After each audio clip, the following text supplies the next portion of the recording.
Allison, to you first on this.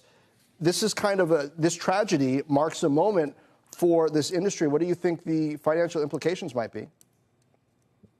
Well, a lot of companies that I talk to are trying to distance themselves from what's happened with OceanGate. And they say, well, submersibles are one thing, but what we do is completely different. But I do think wealthy individuals who are taking these types of trips will be thinking twice, if not 3 times, before taking these types of expeditions. There is a lot of risk involved. And unfortunately, we saw what was one of the more tragic outcomes of this type of travel. Arun, I mean, when we talk about some of these extreme tourism and expeditionary opportunities that are available out there, I mean, how do we define it? How big is this market? How quickly is it growing? Why is it growing? So, interestingly, the adventure tourism has been there for thousands of years. And recently it has seen a very big explosion because a lot of things that were previously only under the purview of the rich now are accessible to a lot of people. But there are also regulations that bring in. So skydiving is, an example where it is now increasingly accessible to a lot of people.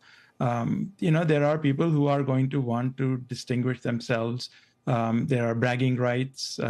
There are, for prestige factors. So there will always be a huge, big market for adventure tourism.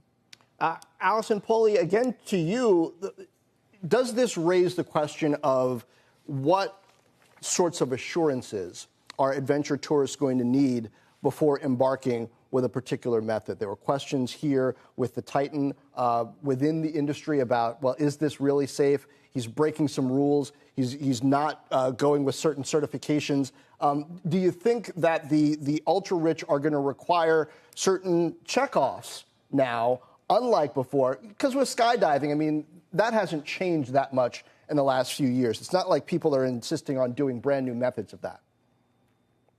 I do think it will change, though, because they'll think more about who the providers are for these types of services. So what is the history behind the company? Have they gone through some of the regulatory approvals to be doing these types of activities as well? So I think travelers are thinking more carefully about which companies they will do business with.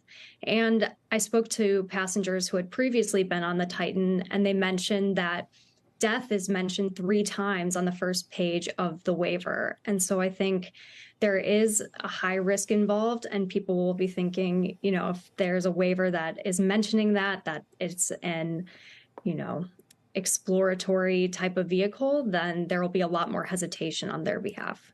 Arun, I mean, you mentioned it, but regulations and the regulatory environment, does that change now? And if so, when you're talking about something like going out into the ocean and into parts of, territories of the ocean or into space or into wherever it is, parts of Antarctica, et cetera, I could go down the line. How do those regulations, if they were to come, how do they potentially take shape if it's going to require more than one country to be involved? Right. And, what is interesting about this expedition was that it was in the open ocean. Now, the ship that launched the submersible came from Canada. Now, Canadian regulations, I'm sure, require the ship to be seaworthy, to be able to carry all of the equipment that it is carrying.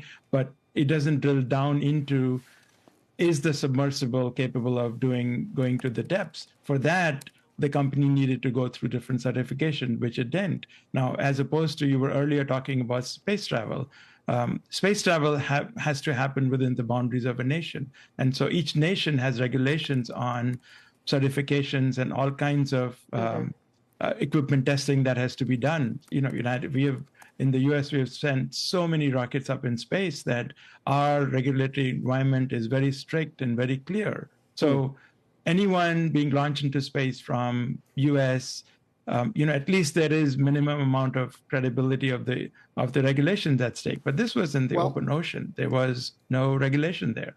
Allison, do you know how insurance works here? Like, are insurance companies, even life insurance, going to say, and that's important for wealthy individuals, you know what?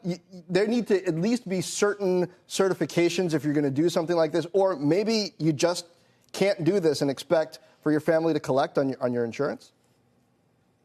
It's probably a little bit early to tell on how insurance policies might change in regards to this, but I do think in terms of thinking about the companies and what type of insurance they carry in a worst case scenario like this, if you're traveling for Antarctica, for example, it is a lot more accessible. There are companies that will take travelers there on a private jet, and they might be staying in glamping type accommodations. But if they do get injured while they're going on an excursion, there is some liability there. So I think it's something they'll be looking at more closely going forward.